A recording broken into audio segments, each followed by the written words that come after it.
আমাকে লাইক জুতার পাপোশের মতো করে আমাকে ব্যবহার করা হচ্ছে। পাপোশ আমার মনে হইতেছে আমি একটা লিটারেলি মানে জলজ্যান্ত জুতা মুছার পাপোশ, এবং আমার উপরে পাড়ায় পাড়ায় যাইতেছে। এরা খুব ফালতু লাগে। মানুষ যে কি ছোট লোক হয় আমি কিভাবে করে বলবো, বোঝানো খুব কঠিন।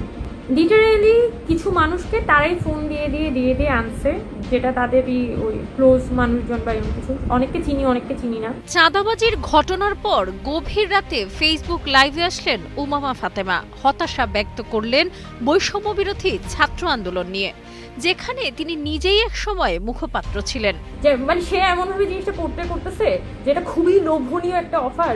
উমামা আপা তো শুনলে মনে হয় যে এত খুশি হবে যে সে সাথে সাথে হ্যাঁ বলে পরের দিনই শপথ নিয়ে ফেলবে। 2.5 ঘন্টার লাইভে কাউকে সরাসরি অভিযুক্ত না করে উমামা বলেন, প্রথম থেকেই বৈষম্য বিরোধী ছাত্র আন্দোলন প্ল্যাটফর্মের কোনো কিছুতেই আমাকে ডাকা হতো না, কারণ আমি প্ল্যাটফর্মটা বন্ধ করে দেওয়ার কথা বলেছিলাম। বন্ধ করার কারণ মনে হয়েছে জুলাই আগস্ট মাসে আন্দোলনের সময় যে 52 জন থেকে পরবর্তীতে 62 জন এবং তা বেড়ে 158 জন সমন্বয়ক হয়েছে, তা ঠিকমতো ফাংশন করছিল না। এগুলো আন্দোলনের সময় অনেকভাবে টের পাচ্ছিলাম, কারণ অভ্যুত্থানের সময় সমন্বয়ক লিস্টে যারা আছে তাদের তুলনায় সমন্বয়ক লিস্টের বাইরে যে সাধারণ মানুষ ছিল তাদের হেল্পটা তুলনামূলক অনেক বেশি পেয়েছিলাম। তাকে মুখপাত্র হিসেবে চিন্তা করা হয়েছে, তো আমি বলছি যে আচ্ছা খুব ভালো কথা, চিন্তা তো করতেই পারো, কিন্তু আমার সাথে তোমরা একবারও বসো নাই।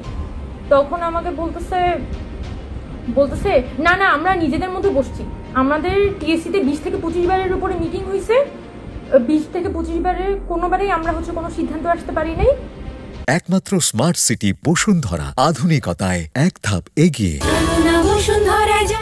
তবে আপনি যদি মুখপাত্র হিসেবে রাজি হন তাহলে আমরা 2-3 দিনের মধ্যে কমিটি ঠিক করে ফেলবো। আমরা কিন্তু খুব বেশি সময় দিতে পারবো না, ঠিক আছে? আপনার যদি সিদ্ধান্ত নেওয়ার থাকে আপনি আজকের মধ্যেই জানান।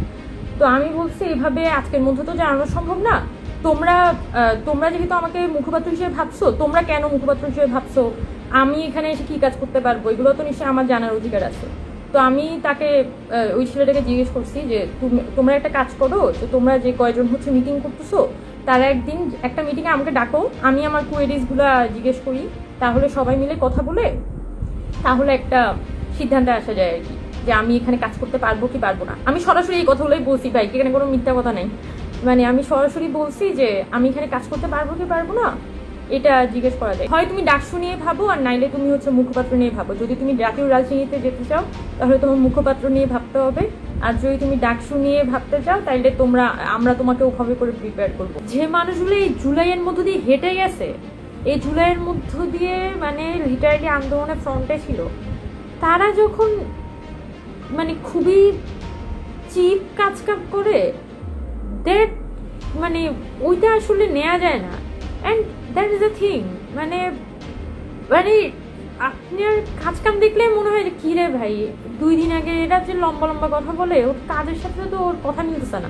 তিনি আরো বলেন, আওয়ামী লীগ রক্ষী বাহিনী যেমন জায়গায় জায়গায় দখল করে নিয়েছে, আমার মনে হচ্ছে রক্ষী বাহিনীর মতো সমন্বয়ক বাহিনী তৈরি হচ্ছে, আস্তে আস্তে সব জায়গায় গিয়ে দখল করবে তারা।